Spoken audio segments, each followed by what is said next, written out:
দোষ ত্রুটি তালাশ করবা না। ফাইন্নাহু মাইয়াত্তাবি আওরাতিহিম, রাসূলুল্লাহ সাল্লাল্লাহু আলাইহি সাল্লাম বলেন, কেউ যদি মুসলমানের দোষ তালাশ করে, ইয়াত্তাবিল্লাহু আওরাতা, আল্লাহ তার দোষ তালাশ করে।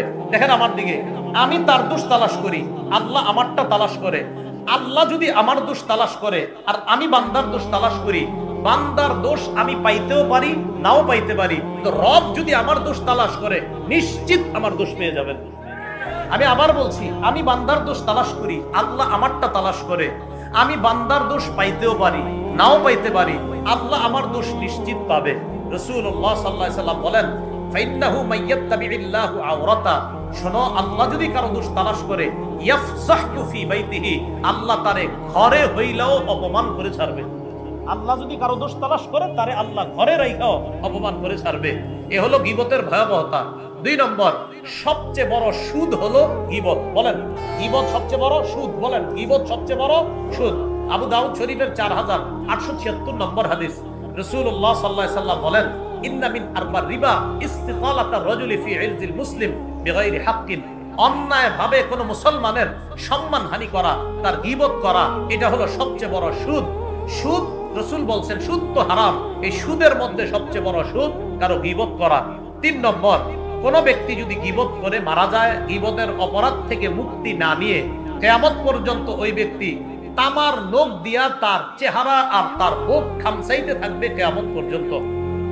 আবু দাউদ শরীফের 4878 নম্বর হাদিস, রাসূলুল্লাহ সাল্লাল্লাহু আলাইহি সাল্লাম বলেন, আমি মেরাজের রাতে রওনা করলাম, একদল মানুষের পাশ দিয়ে গেলাম, লাহুম আসফারুম মিন নুহাস, তাদের লোকগুলা তামার, ইয়াফমিশুনা উজুহাহুম ওয়া সুদুরহুম, তারা তামার নখ দিয়া তাদের চেহারা আর বুকের মধ্যে খামচায়।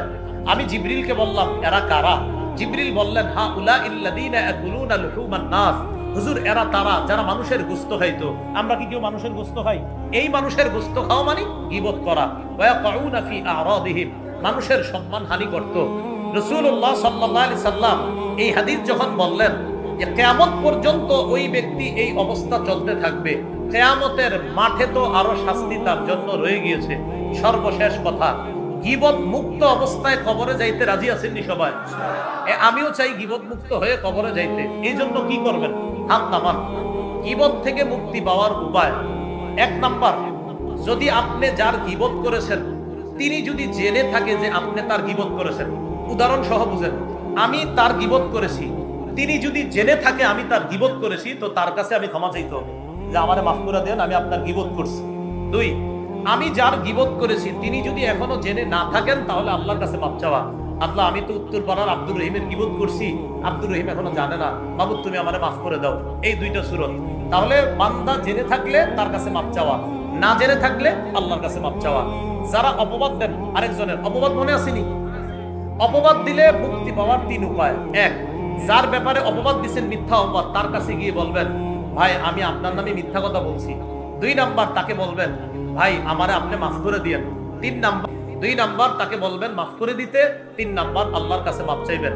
আল্লাহ পাক রব্বুল আলামিন আমাদের সকলকে যেই 6টা বদঅভ্যাসের কথা বলা হলো, এই বদঅভ্যাসগুলা থেকে নিজেদেরকে হেফাজত করার তৌফিক দান করেন।